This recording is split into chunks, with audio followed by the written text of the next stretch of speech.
Olá, saudações cristãs a todos, que a graça e a paz do Senhor Jesus esteja com todos vocês.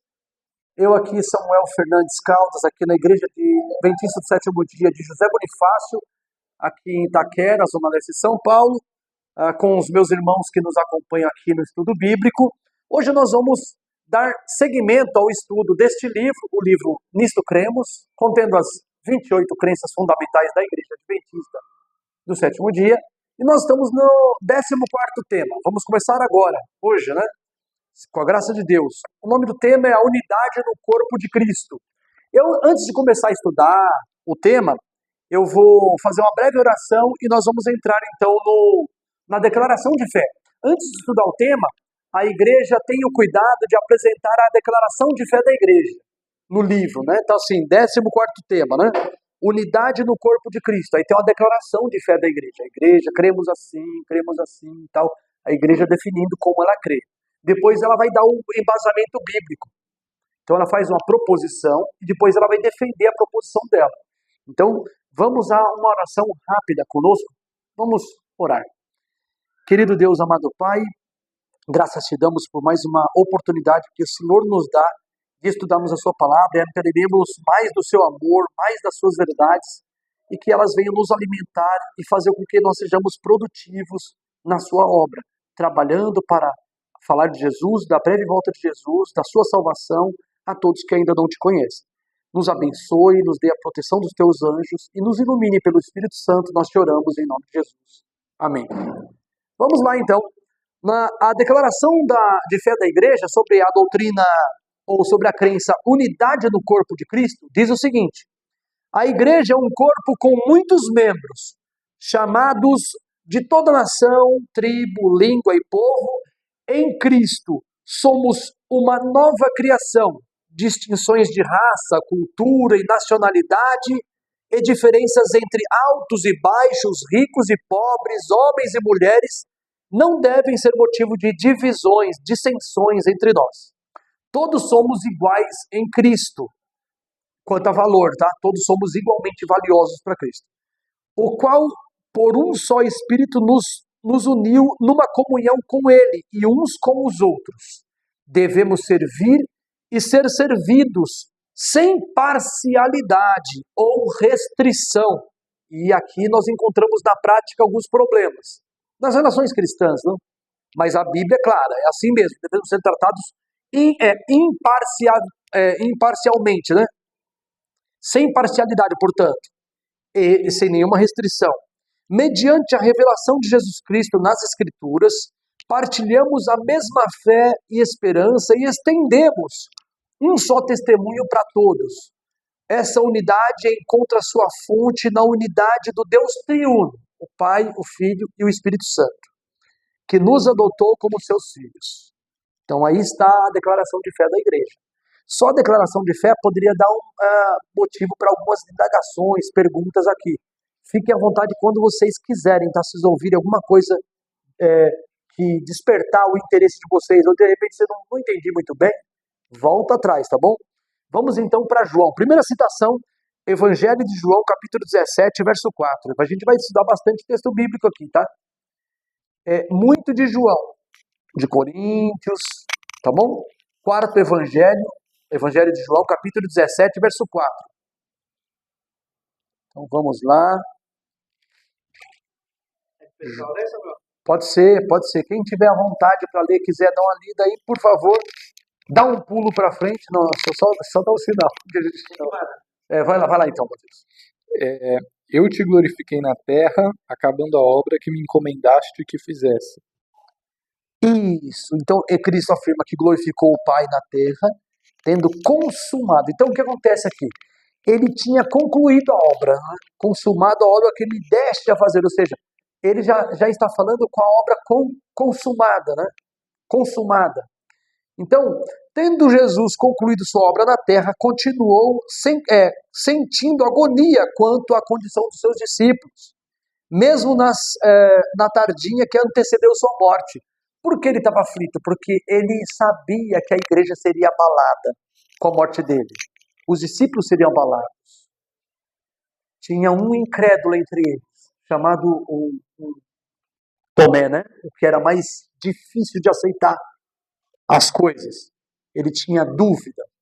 E as dúvidas dele não sanavam facilmente. Então Jesus estava preocupado com os discípulos. Tinha um dos discípulos que ele era um demônio, um diabo, um inimigo. Ele se tornou um inimigo, chamado Judas, o Iscariotes. Tinha também o Judas, que era irmão de Jesus, é outro, tá? Só para não confundir. O Judas, o Iscariotes, ele se tornou, ao longo do ministério de Cristo, ele se tornou alguém muito mal, ele ele cuidava das finanças do grupo, né, do grupo evangelístico, Jesus e os seus 12 discípulos, fora as mulheres que o acompanhavam, né, e ele tirava dinheiro, né, ele furtava dinheiro da bolsa, né, valores da bolsa, que era para eles alimentar o ministério deles, né, e no fim das contas, por causa de ganância também, e por causa de uma má interpretação do ministério de Cristo, ele acabou vendendo Jesus por 30 moedas de prata. Então, são situações que ele sabia que a igreja ia enfrentar, né, que a igreja, assim, ainda em formação ia enfrentar, e ele estava preocupado com isso, e, né, qual o impacto que isso vai dar neles. Né? Então ele orou por eles, se ansiava em virtude do desejo de vê-los firmes. Né? Então a inveja levou a discussões quanto a quem seria o maior e quem deveria receber a posição mais elevada no reino de Cristo. Teve a mãe de um deles, a mãe de dois, na verdade, né? Que foi a mãe de João, desse evangelho que nós estamos abertos aqui na nossa Bíblia, né? João 17, verso 4. A mãe do João também era mãe do Tiagão, Tiago Maior, né? Então, para quem está assistindo show, quem assistir shows aí, né? É Tiagão, né? Tiagão, então, o João e o Tiago Maior, eles eram irmãos. E a mãe falou assim, vai lá, pedem para o mestre, né, para quando ele estabelecer o seu reino, quando ele começar a reinar, pede para um ficar à direita, outros à esquerda no reino do seu reino. Quer dizer, ela estava visando a posição dos filhos dele, né, das filhas dela, né, ao lado de Cristo, um à direita, outro à esquerda de Cristo. Ela estava pensando, né, orgulhosa dos filhos, possivelmente querendo dizer assim, sabe a mãe coruja? Quero ver meu filho um à direita, outro à esquerda do rei dos reis, né? E sabe, não é assim, né? Inclusive o tom com que Jesus recebeu essa mensagem foi um tom de repreensão, de reprovação. E ele falou assim, vocês podem beber o cálice que eu vou tomar? Eles falaram, podemos. E aí Jesus falou assim, vocês não sabem o que estão falando. Vocês não sabem o tipo de cálice que eu vou tomar. Então se vocês soubessem, vocês teriam cuidado em falar uma coisa dessa. E eles acabaram sofrendo muito, né? Tiagão foi um dos primeiros a morrer. O primeiro a morrer, ou um dos primeiros a morrer, mártir dos 12. E o outro foi o último. O mais velho, que era Tiago, morreu primeiro, se eu não me engano, e o último a morrer dos 12 apóstolos foi justamente João. Então eles pediram o primeiro lugar, o segundo lugar do reino, acabaram sendo o primeiro a morrer e o último a morrer. Duro, né? Será bom se eles ficassem quietinhos. Muitas vezes a gente ganha muito e fica quieto. Mas infelizmente eles foram por esse caminho. Em Lucas 17, por exemplo, verso 10, tem uma passagem aí que fala, que evidencia situações de dificuldade no meio da igreja, pelas quais Jesus orava, ele estava preocupado. Então, ele diz aqui, né, o 17, verso 10, assim também vós, quando fizerdes tudo o que vos foi mandado, dizei, somos servos inúteis, porque fizemos somente o que devíamos saber fazer. E sabe, Jesus falou isso para quebrar um pouco essa expectativa de eu sou o maior, eu sou o melhor, eu quero ficar à direita, outra à esquerda, sabe? Ele falou isso porque, assim, para que ele se colocasse no lugar deles. E Jesus ainda coloca na verdade, esse desafio acaba sendo uma revelação da natureza de quem somos. Claro, isso foi de todos os discípulos, mas serve para nós aqui. Qual que era? Ele diz assim, assim também vós, quando fizerdes tudo que vos foi mandado. Pergunta, alguém aqui já fez tudo que Deus mandou? Tudo, tudo, tudo? Eu não fiz. Eu tenho 2024, mais 2, eu 36 anos de batizado na Igreja Adventista. Eu fui batizado em outubro de 1988. Hã? Então, 36 anos de batizado. Eu nasci no lar adventista, tenho 54 anos e nasci no lar adventista. Eu fui educado dentro da igreja como ele assim, sabe? Então, eu posso dizer para vocês, eu não fiz sei lá, acho que 50%, 40% que Deus pediu. Não. Muita coisa eu fiz, mas estou longe de poder. Então isso é para envergonhar. Jesus não disse isso, porque você vai fazer isso, você vai poder se gloriar. Ele falou, não, quando você fizer tudo que Deus te mandou, tudo, nenhum de nós fez. Aí você vai dizer ainda, somos servos inúteis, porque só fizemos o que devíamos fazer. Em outras palavras, ele está mostrando que a gente não tem mérito nenhum. Né? Ninguém pode ser salvo porque fez muita coisa certa.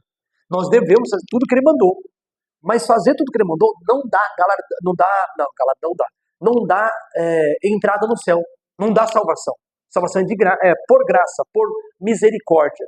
Deus salva por misericórdia, não porque nós merecemos. Nunca. Então Jesus fez assim para quebrar a crista, sabe? Para bater o orgulho, a possibilidade de alguém se exaltar diante dele. E esse é um entrave para a unidade do corpo de Cristo. O tema é a unidade do corpo de Cristo, ou seja, a unidade da igreja, do corpo místico de Cristo, que na verdade é a igreja cristã. E como que a igreja cristã vai se unir? Você tem orgulhoso de um lado, prepotente do outro, sabichão do outro, não tem lugar para isso. Entendeu? A Bíblia, ela já quer dar uma rasteira nessa proposta desse texto aqui, ela está dando na raiz, sabe, uma machadada na raiz para derrubar a altivez, sabe? A altivez, a soberba, sabe? Olhar assim, ó. Isso é soberbo. Olhar soberba é olhar por cima dos outros, sabe? Olhar assim como se você fosse maior. Isso é mais feio quando a pessoa é baixinha, né? Porque ela não consegue ser maior, ela tem que fazer assim. Não, pra mim, eu sou baixinho, então começa comigo, né? Não, os autores não precisam nem olhar assim, eles já são altos, eles já estão olhando assim. Então, mas é um fato que nas relações humanas também existem problemas da igreja. E esse estudo aqui visa esclarecer por que esses problemas deveriam ser abandonados. E aqui nós vimos um texto tremendo, Lucas 17, verso 10, mostrando que não deve ter lugar para orgulho e exaltação diante da igreja. Né? No corpo de Cristo, entre os membros do corpo de Cristo. É claro que isso não é uniforme como deveria ser. Por quê? Sempre tem alguém dentro da igreja que ou não está bem com Deus e está sendo prepotente, se exaltando, ou alguém que o diabo trouxe para a igreja e é um joio. Porque na igreja tem joio e trigo. Nem todo mundo que está na igreja está salvo. Tem gente que está na igreja, esteve salvo, não está mais e vai ser salvo depois. É a parábola da dracma perdida em Lucas 15. A Lucas 15 começa com duas parábolas, a da ovelha perdida e da dracma perdida. É dessa ordem, ovelha e dracma. A ovelha se perde longe do aprisco e o pastor tem que ir atrás. Ela foge. E como a ovelha não tem senso de direção, ela se perde. Aí o pastor tem que ir atrás, porque a ovelha não volta sozinha. A menos que ela ouvir a voz do pastor, porque ela não tem senso de direção. Ela não tem garras, não tem unhas, não tem dentes pontiagudos para se defender. Não tem, a ovelha não tem autoproteção. Alguém tem que proteger, que é o pastor. Aí o que acontece? A segunda parábola é da dracma perdida, que é uma moeda, que faz parte de um dote de uma mulher solteira, dote que ela tem, que o pai deu para ela levar para o casamento, quando ela for casar, ela tem um dote. Então, ela perdeu uma moeda. Ela perdeu uma dracma. E ela revira a casa, ela varre tudo, ela remove os móveis do lugar até achar a dracma. Quando ela encontra a dracma, chama as amigas, vizinhas dela, as amigas vêm e falam assim, me se juntem aqui, vamos fazer festa, porque eu achei a minha dracma, mas estava perdida e eu a encontrei. Agora, é uma dracma que se perde dentro de casa. Então tem gente perdida dentro da igreja, entendeu? Não é assim, não é uniforme assim, bonitinho, um passeio do parque. Não, na igreja tem tensão, porque nem todo mundo está bem. E mesmo aqueles que são salvos, nem todo mundo está no mesmo nível de união com Deus. E às vezes não expressa muito bem aquilo. E ter sabedoria do céu para saber lidar com essas diferenças dentro da igreja, sem aumentar as tensões, mas diminuir, isso é que é o segredo da vida espiritual, saber lidar com essas diferenças. Fala, Gil, você ia falar? É interessante que a Exato, Gil. dentro de casa, né? Então isso quer dizer que tem perdidos dentro da igreja. Na verdade, tem pessoa que está perdida dentro da igreja, mas já foi salvo. Quer dizer, ela já esteve bem com Deus. Ela não está bem agora, mas ela também pode voltar a ficar bem com Deus. E tem salvos fora, isso é bem interessante o que a Raquel falou. Tem salvos fora da igreja. Então não é uma coisa tão simples assim, né? Como, né? 2 e 2 são 4. É a coisa mais melindrosa. Mas vamos seguir adiante aqui no estudo do nosso estudo. Vamos lá. Mesmo o seu exemplo de Cristo, né? De se dispor a lavar os pés dos discípulos, quando nenhum deles manifestou disposição de fazê-lo em vista do que o ato implicava, parecia ter sido em vão o ato de Cristo, porque eles, os discípulos, tinham que lavar os pés uns aos outros. Só que eles não se puseram para lavar os pés. Aí Jesus, que é o mestre, ele diz que ele cingiu o seu corpo, né? Ele colocou um avental, uma coisa assim, né? Para ele se curvar na frente dos apóstolos, ele começou a lavar pé por pé.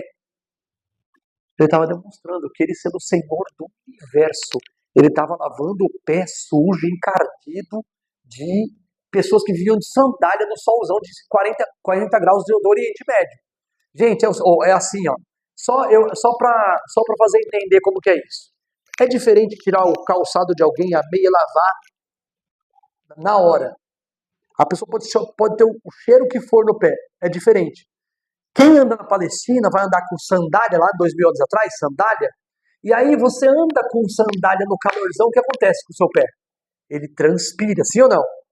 E aí quando ele transpira, o pozão do chão cola no pé.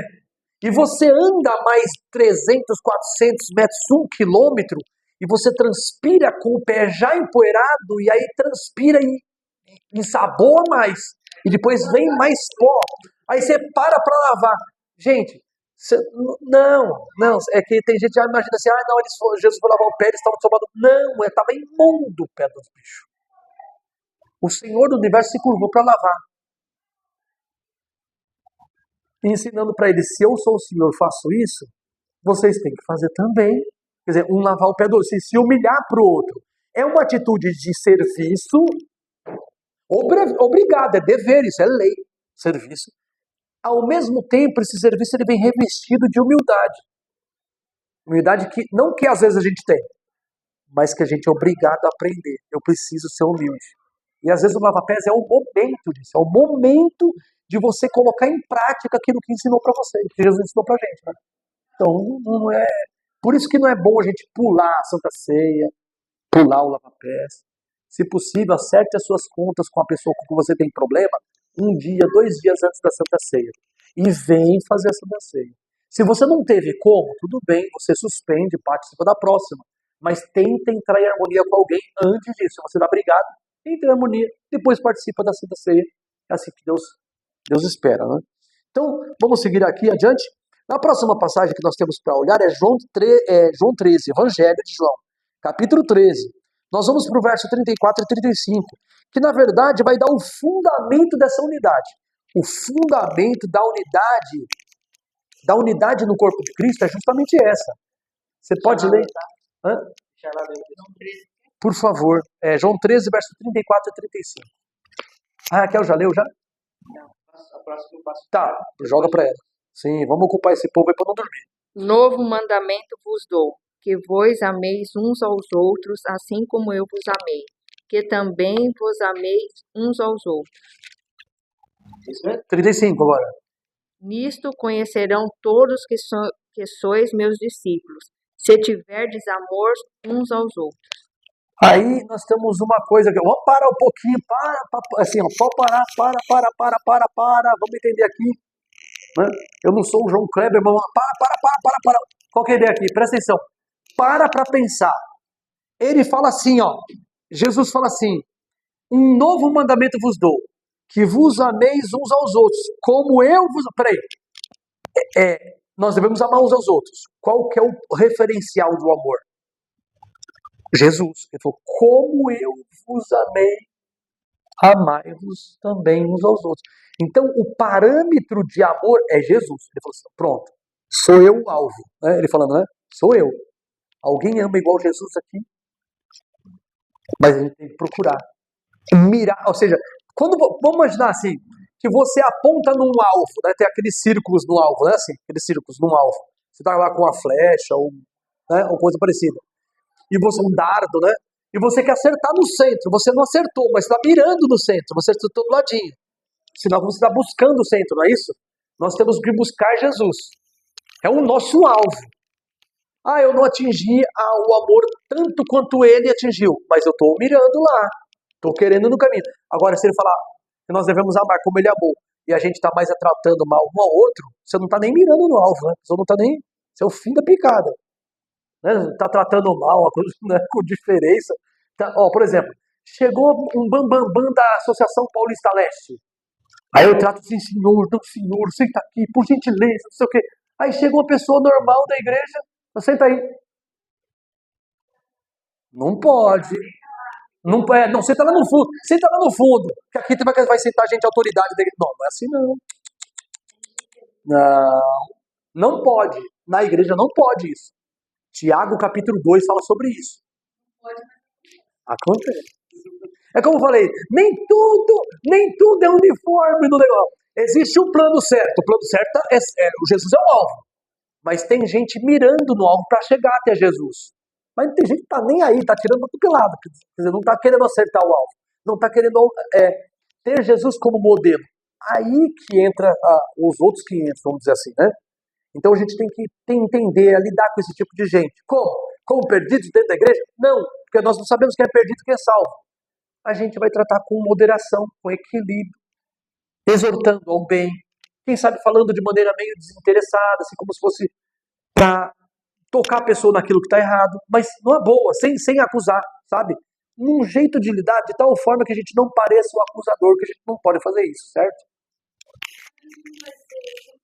Como Deus nunca, né? Sim, como Jesus não. Mas assim, 50 pelo menos? Quanto um percentual assim? Mano, eu acredito que se você parecer com Jesus, 30, 40, 50% vai ser maravilhoso. As pessoas, o importante é que as pessoas percebam que nós andamos com Jesus e temos semelhanças com Ele. No louvor, na bondade, na mansidão, na capacidade, na didática, no trato de maneira...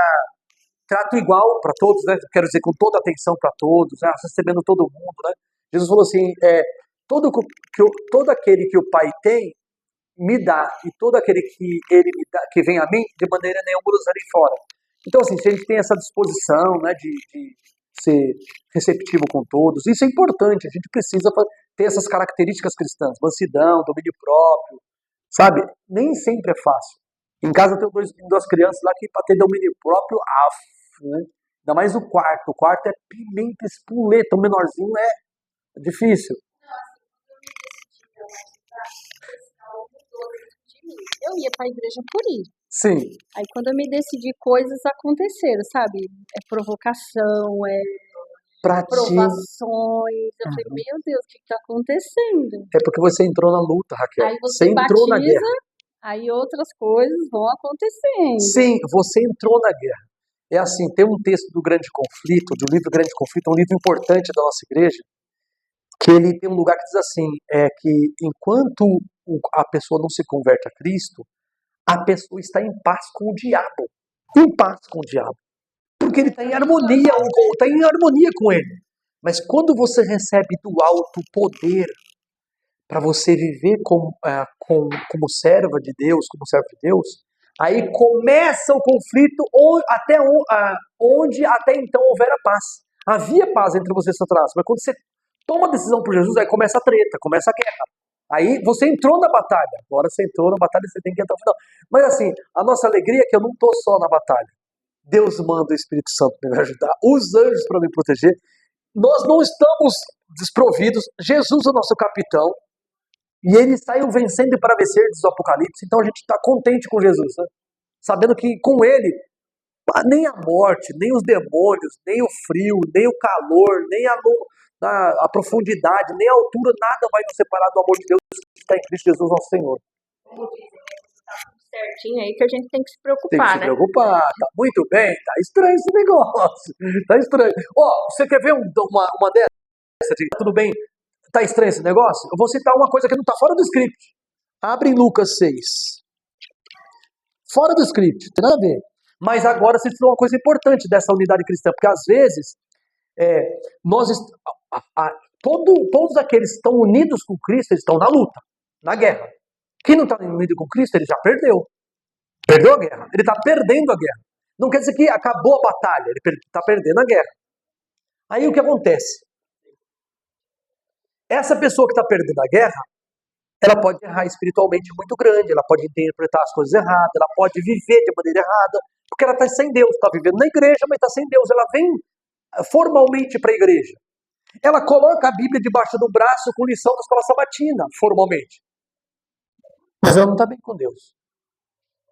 Ela praticamente está mantendo uma fachada. A mente está em outro lugar. E aí, eu falando isso, vocês pensam que eu estou livre? Não. A bronca do Papai do Céu agora é para mim, para você, é puxão daqui, puxão dali, entendeu? Para todos nós.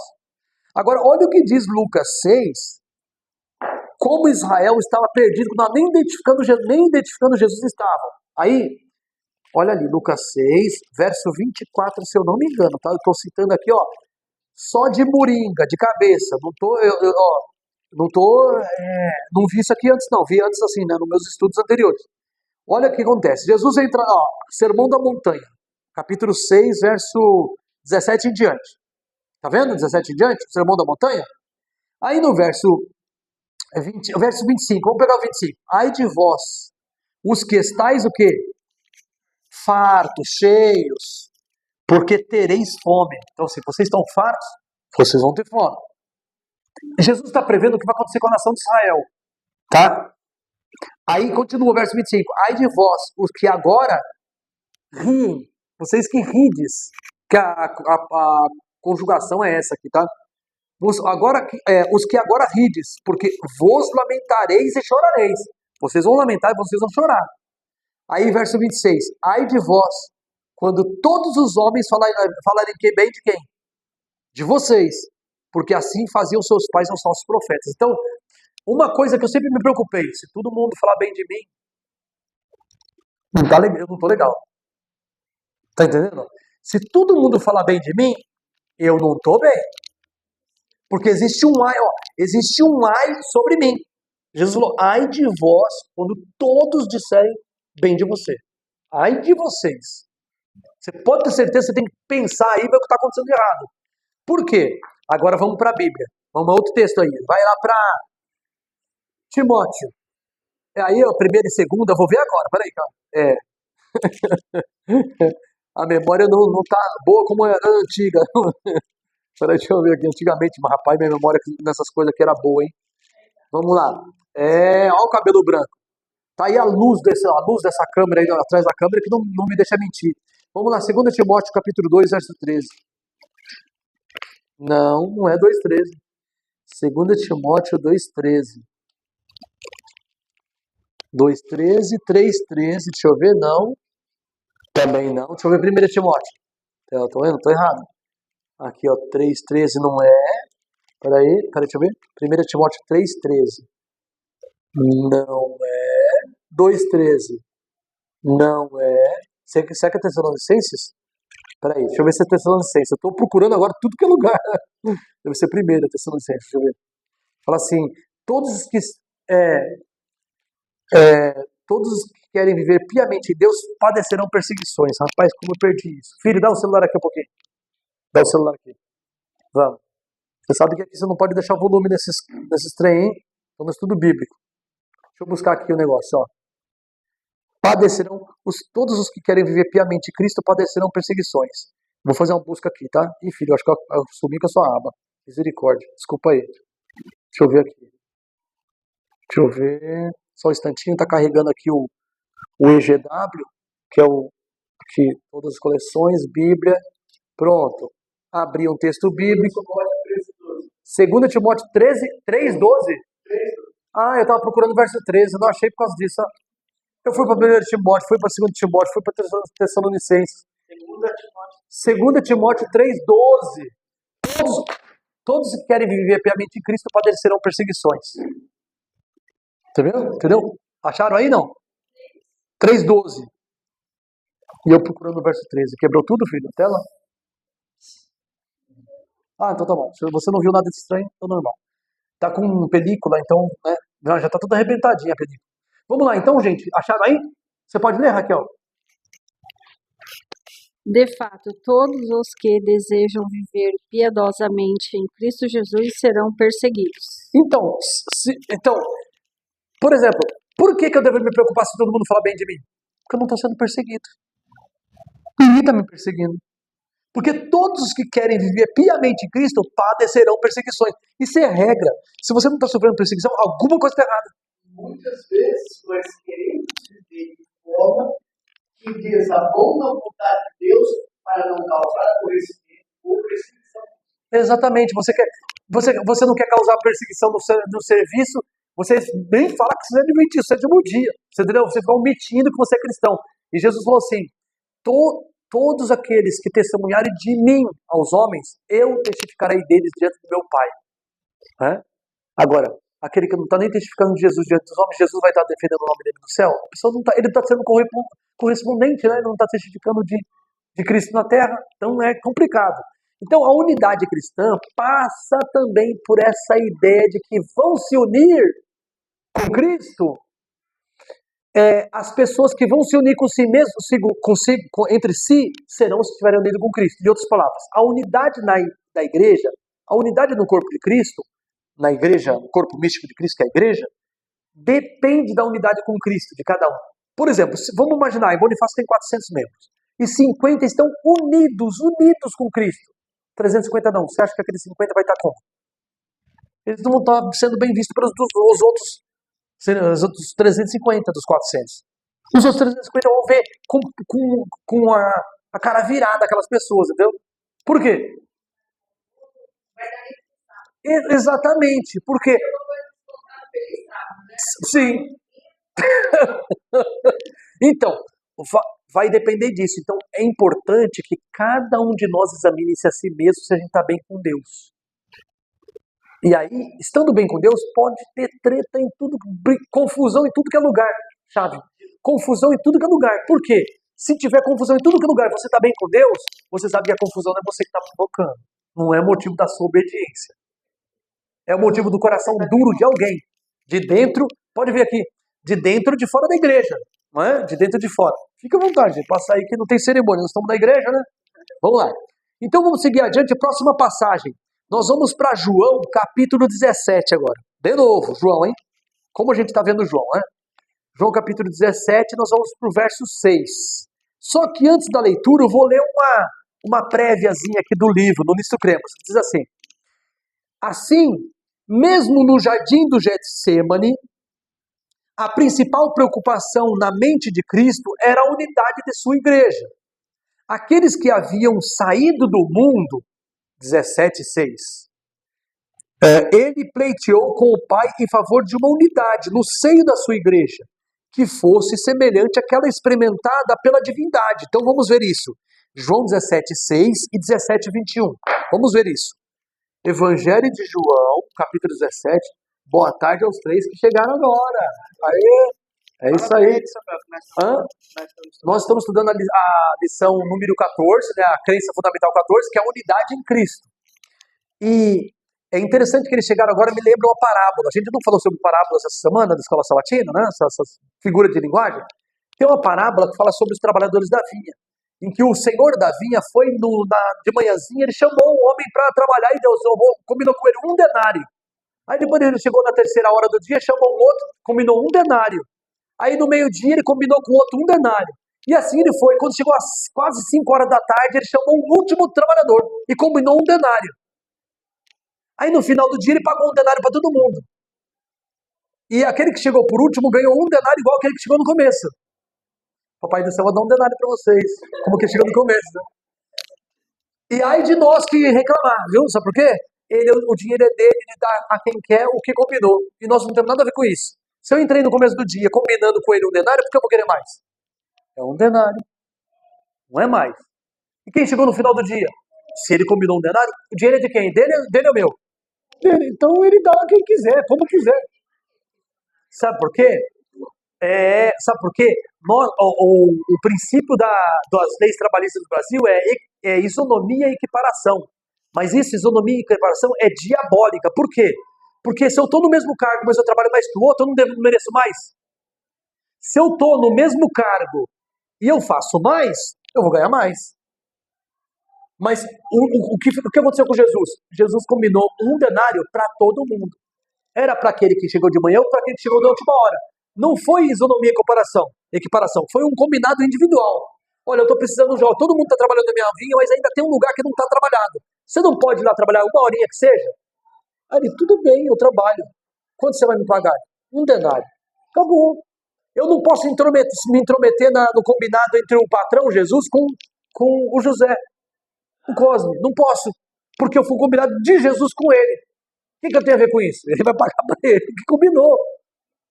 Então eu não posso ficar... Aí, outra coisa, outro momento importante da unidade de Cristo. Não pode ter ciúme. E eu sei que o coração carnal é para ter ciúme, mas não é para ter ciúme. Não é. A gente tem que acabar com isso. Se está no meu coração, é o Senhor Jesus, me ajuda a sufocar esse negócio e matar esse ciúme de uma vez, sabe? Né? Lucas pode ler? Pode, por favor. 17 verso 6 já foi lido ou não? Vai lá o 6 então. Manifestei o teu nome àqueles que me deste do mundo. Eram teus, tu destes a mim, e eles têm guardado a tua palavra. Então essas pessoas eram do mundo, né? Os discípulos, eles eram do mundo e agora estavam pertencendo a Jesus e ao Pai. É como se houvesse ali um afastamento de algo, né? Eles se afastaram da vida antiga e se aproximaram para uma vida nova em Cristo. Eles morreram para a vida que eles tinham antes. E eles renasceram para uma vida diferente com Jesus. Dar as costas para o seu passado nem sempre é fácil. É ou não é? É fácil dar as costas para o passado? Por exemplo, eu ouvia rock. E eu ouvia Ramones. Eu ouvia Dead Kennedy, som punk, hein? Ramones, som punk. Dead Kennedy. Eu ouvia Iron Maiden. Eu ouvia Led Zeppelin. Metallica não é do meu tempo. Quando eu me converti, Metallica já estava entrando eu não ouvi Metallica. Assim, as bandas mais antigas, Whitesnake, Scorpions, AC/DC, eu via um monte de banda de rock. Não foi fácil virar as costas para aquilo. Até hoje, quando soa a música, eu fico assim, ó, querendo ir para lá, não, Senhor, querendo embalar. Às vezes a música é tremenda, sabe? É o poder da música. A gente tá andando no mercado e o pessoal do mercado solta uma música X de fundo e eu nem ligo para ela. De repente muda a faixa entre uma outra e entra aquela que você gostava e daqui a pouco você tá no mercado batendo o pezinho. No ritmo. É ou não é? Por quê? Porque você já gostou daquele negócio e você é tentado a voltar para aquilo. E Jesus fala para a gente virar as costas para aquilo lá, para a gente começar uma vida nova. Daí o sair, igreja sair é sair do mundo, igreja é chamados a sair do mundo e sair para evangelizar. Então, aqui no verso 21, a unidade que existe na divindade é a unidade que deve haver entre nós. Vamos lá, olha que interessante. 17 e 21. Para que todos sejam um, como tu, ó Pai, o és em mim e eu em ti, que também eles sejam um em nós, para que o mundo creia que tu me enviaste. Ou seja, lembra daquela... Gil, você pode dar ajuda ali? Então, lembra que nós, antes de entrar aqui no João 17, 21, tá, gente? Hein? Antes do 17, 21. Lembra do que nós lemos João 13, verso 34 e 35, que você leu? Que falava assim, um novo mandamento vos dou, que vos ameis uns aos outros, assim como eu vos amei. Amai-vos entre uns aos outros. Aí ele diz assim, nisto conhecerão que sois meus discípulos, se vos amardes. Ou seja, eu estou no mundo, Mateus está no mundo, Lucas também. E aí, o mundo não percebe que eu sou de Jesus. Sabe quando o mundo vai perceber que eu sou de Jesus? Quando eu amo como Cristo amou. E nisto o mundo sabe que você é de Cristo. Quando você tem a mesma natureza, não a mesma intensidade, tá bom? Mas a mesma natureza do amor desinteressado de Jesus. Do tipo desinteressado, assim. É um amor que não queria recompensa, entendeu? Ele amava, não interessa incondicionalmente, ele amava. Se ele fosse tratado bem ou não, ele amava. Isso significa o seguinte, que nós devemos amar as pessoas para que os outros percebam que nós somos servos de Cristo. Se a gente não ama, nós não estamos sendo servos.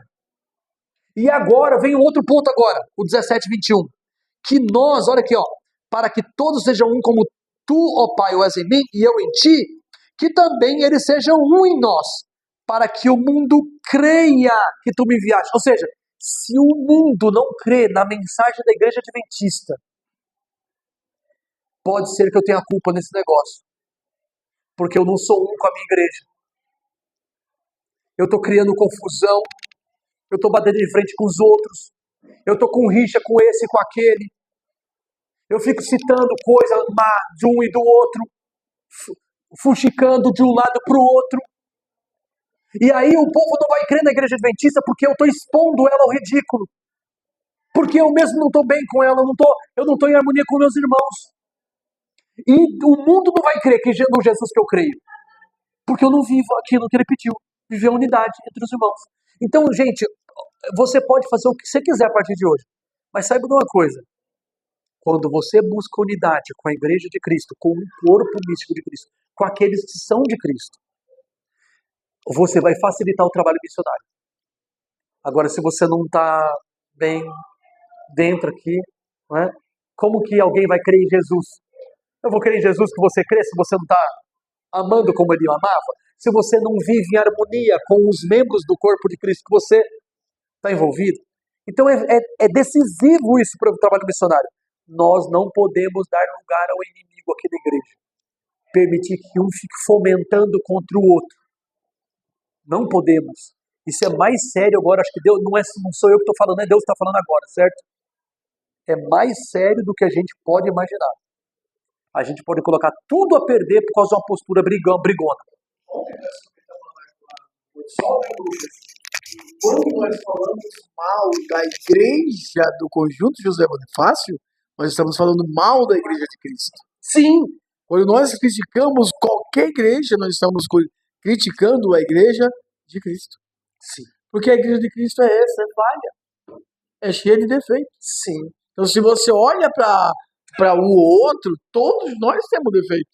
Nós nunca estamos com a razão. Sim, Nunca seremos perfeitos. Sim, é isso mesmo, é isso mesmo. E é sério, sabe por quê? Eu tô pensando aqui, você estava falando, Gil, eu estava pensando aqui, você está falando, se você fala mal da igreja de Bonifácio, mas você fala mal da outra, não fala daqui, mas fala da outra. Não adianta, você fala assim, mas eu não estou falando mal da minha igreja, estou falando da outra. Não, mas não é para isso que nós somos chamados, não é? A gente foi chamado para defender a verdade, para testemunhar de Jesus, para evangelizar os outros. Nós temos uma mensagem especial. Esta igreja é a igreja remanescente da profecia. Esta igreja adventista do sétimo dia é a igreja remanescente da profecia. E nós precisamos honrar o nome de Jesus e nos portar de tal forma que o meu comportamento não seja um obstáculo, um escândalo para alguém que quer aprender a verdade e crer em Jesus. Então, é sério. A unidade bíblica e a igreja. Unidade do Espírito Santo. Presta atenção. O Espírito Santo é a força impelente por detrás da unidade da igreja. Por seu intermédio são os crentes conduzidos para a igreja. Através do Espírito Santo são todos os crentes batizados em um corpo. Esses membros batizados devem possuir uma unidade que Paulo descreve como unidade do Espírito. Vamos então para duas passagens. 1 Coríntios 12, verso 13. Primeira carta aos Coríntios 12, 13. Dado o horário, nós já estamos quase terminando, tá bom? Tá bom, 10 minutinhos a gente termina. Então, 1 Coríntios 12, 13. Quando fala sobre os dons e depois dos dons começa a falar sobre o corpo, como o corpo é e tal, né? 1 Coríntios, capítulo 12 e o verso 13. Eu estou aqui penando, estava em Atos dos Apóstolos, eu estou um pateta mesmo hoje. Pensa no atrapalhado, oi? Estou desaprendendo. Vai lá, Cosmo, então, 12, 13. 12, 13.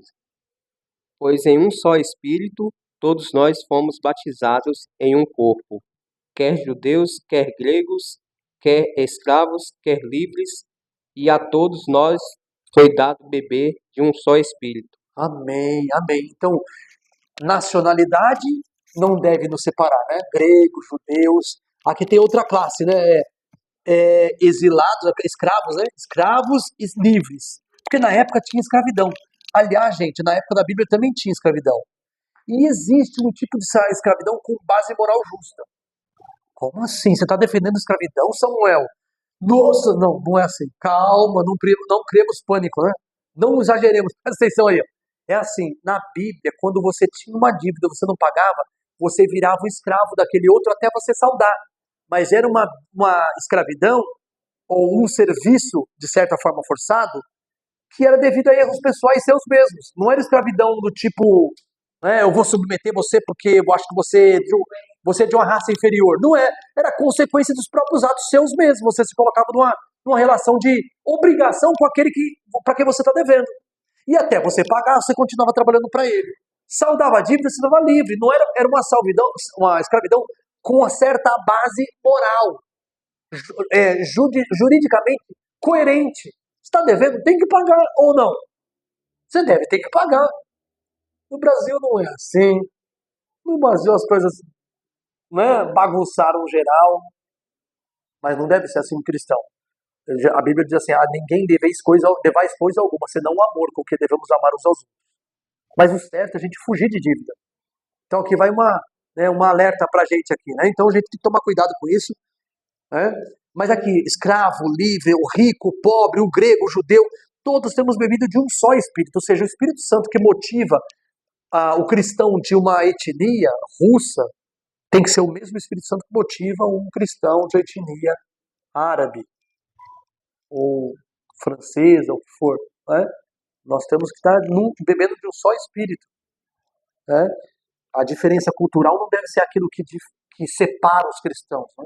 A gente tem que se aproximar a despeito das diferenças culturais, de origem e tal. Vamos seguir adiante, então. Efésios 4:3. Ele fala sobre a unidade do Espírito. Então, essa unidade, irmãos, olha, aí vem esse elemento que a gente está tratando agora, mostra que a unidade cristã não é natural. Ei, não é natural. É Efésios capítulo 4, verso 3. Acharam? Essa unidade pela qual Paulo ora e orienta a igreja a que tenha, ela é uma unidade sobrenatural. Se fosse depender de nós, a gente não ia conseguir unidade nenhuma. Muito pouco, só unidade de interesse financeiro, no máximo. E mesmo assim até disputa, porque um querendo financeiramente mais que o outro. Isso é sobrenatural, é coisa do Espírito Santo, ou seja, vem de Deus. Não é possível produzir essa unidade que Cristo está falando artificialmente, só se o Espírito Santo estiver empurrando, conduzindo nesse sentido. Então vamos lá, Efésios 4:3, acharam? Todos? Vamos, quem não leu ainda? Vai lá, Esforçando-vos diligentemente por preservar a unidade do Espírito no vínculo da paz. Olha aí, ó. Aí tem um detalhe, né? A versão dela eu gostei mais do que da minha, né? A minha diz, procurando guardar a unidade do Espírito pelo vínculo da paz. A dela diz, esforçando-se, parece que tem uma conotação mais de empenho, não parece? Esforçando-se. Esforçando-se por guardar a unidade do Espírito pelo vínculo da paz. Ou seja, essa paz, ela é sobrenatural, mas ela não se dá sem esforço da nossa parte. Então essa unidade, ela pode ser atingida, mas ela é sobrenatural. Mas mesmo o Espírito Santo dispondo do poder dele, da sabedoria dele, conduzindo o Gil e todos nós aqui, se eu não me mover para fazer a minha parte, não vai ter harmonia, não vai ter unidade. É uma obra conjunta, é uma obra sinestésica, conjunta. É o poder do Espírito Santo, a direção, a sabedoria dele e o esforço humano para atingir essa unidade. Tem uma coisa, eu queria terminar com uma coisa aqui, tá? Estudo de hoje, que a gente só abriu o capítulo. Para falar a verdade para vocês, abriu o capítulo. A gente seguiu aqui e aqui, terminando na última passagem aqui embaixo. Eu nem segui o resto, tem muita coisa. Mas na próxima aula eu vou ver se a gente dá uma adiantada melhor. Seria bom que a gente começasse às 3 horas, né? Mas tudo bem. Hoje a gente começou um pouquinho atrasado, mais ou menos 3h15 e tal. Mas eu queria só terminar com uma coisa. O meu avô, Silvano, meu avô materno, Silvano, ele foi muito evangelista, muito evangelista. E ele não era evangelista de púlpito, ele era de casa em casa, de pessoa a pessoal, sabe? Ele não era um grande orador, mas ele tinha sabedoria do alto. E o meu avô Silvano, quando ele morreu, o nome dele saiu numa revista adventista. Ela morreu, Silvano Fernandes, tal, consta entre os familiares e conhecidos, irmãos da igreja, que mais de 100 almas foram convertidas pelo trabalho dele e tal, saiu na revista adventista. Isso foi em 82, janeiro ou fevereiro de 1982. Eu tinha 12 anos. Aí o que acontece? Ele tinha uma prática que até hoje eu não vi ainda. Eu não vi de novo, só o meu avô. Eu não vi com mais ninguém. Quando tinha, Gil, vê essa. Quando tinha uma briga na igreja, quando tinha alguém desentendendo com o outro, o meu avô Silvano juntava um que estava brigado com o outro. E ele pedia assim, vocês não falem nada, por favor. E ele falava com os dois. E ele orava e chorava com os dois. Ele chorava antes de pedir para qualquer um dos dois se manifestar. Ele orava chorando aos prantos diante de Deus que os dois não brigassem. Às vezes, de vergonha e de impressionados com o interesse do meu avô de ver a unidade da igreja, os dois se arrependiam. Então a gente precisa mostrar mais interesse para cumprir, consumar a unidade pela qual Cristo orou. Não dá para ser unido só o Espírito Santo com a gente. A gente tem que fazer força com o Espírito Santo, se esforçar. Se a gente não se esforçar, não vai ter unidade. E na casa, e no lar, é diferente? É igualzinho. Se um lado só se esforça, o outro não é assim? Aí um lado fica assim, pô, só vem a nós, e o vosso reino nada, tipo, só eu me esforço, só eu vou atrás e você não. Não é assim. No lar tem que ser assim. Na igreja não é diferente. Com o Espírito Santo a gente consegue. E Deus pode fazer a gente superar grandes obstáculos nesse caminho. Então a gente vai orar para que essa mensagem, olha, talvez, de todas as mensagens aqui, talvez essa seja a mais marcante evidência do discipulado cristão e do compromisso com Cristo. Buscar a unidade da igreja não é simples, né? Eu sei que a gente sabe, a gente abriu falando que não é simples. Mas que Deus nos abençoe e nos guarde, em nome de Jesus. Né? Amém. Agradeço a todos pela presença, por estarem aqui. Está dando o horário. Tem pergunta, fala agora. Tem protesto, fala agora. Sapatada, briga, rebelião, sublevação. Temos 7 minutinhos para perguntar. Você fala. Visto você Queria ter visto o meu bisavô. O homem era de Deus, Porque eu queria ter visto o meu bisavô, que ele não conheceu o meu avô, né? Silvano, esse que eu falei para vocês, que orava, chorava pelas pessoas, para que as pessoas estivessem brigadas na igreja voltassem a conversar uma com a outra. Eu preciso manifestar isso mais claramente na igreja. Quando eu souber de alguma coisa, aproximar as partes que estão separadas e fazer um esforço para que elas... do meu avô, eu tive um bom exemplo que eu mesmo vi. E eu preciso cumprir isso. Né? Tá dando... mais fácil. Não é? Exatamente. Aí seria necessário 5, 6, 7 Silvanos na igreja do Bonifácio. Né? Mas que Deus nos ajude, que a gente possa se tornar assim também, né? Então, tem que ter sensibilidade, discernimento espiritual para perceber que alguém não está mal com o outro. Mas se alguém não está bem com o outro, a gente não tem nem discernimento e pensa que está tudo bem. A gente tem que ter percepção espiritual para discernir e falar assim, é hora de eu introduzir nessa conversa, é hora de eu entrar e tentar pedir para Deus, né, para aplanar o caminho e aproximar as partes brigadas. Vamos orar então? Oremos. Querido Deus, amado Pai, fica conosco, Senhor, no restante dessas horas de sábado, abençoe os que estão aqui e aqueles que nos acompanham de casa, que nós possamos sentir o Teu Santo e bom Espírito e colaborar com Ele para buscar essa unidade no corpo de Cristo pela qual o Senhor orou. E seja uma realidade em nossa vida pessoal, Senhor, em cada um de nós, para que o mundo creia que o Senhor nos enviou, que o Senhor enviou Jesus, que nós possamos amar uns aos outros como Cristo nos amou, para que o mundo creia no Senhor, para que nisto o mundo saiba que nós somos seus filhos.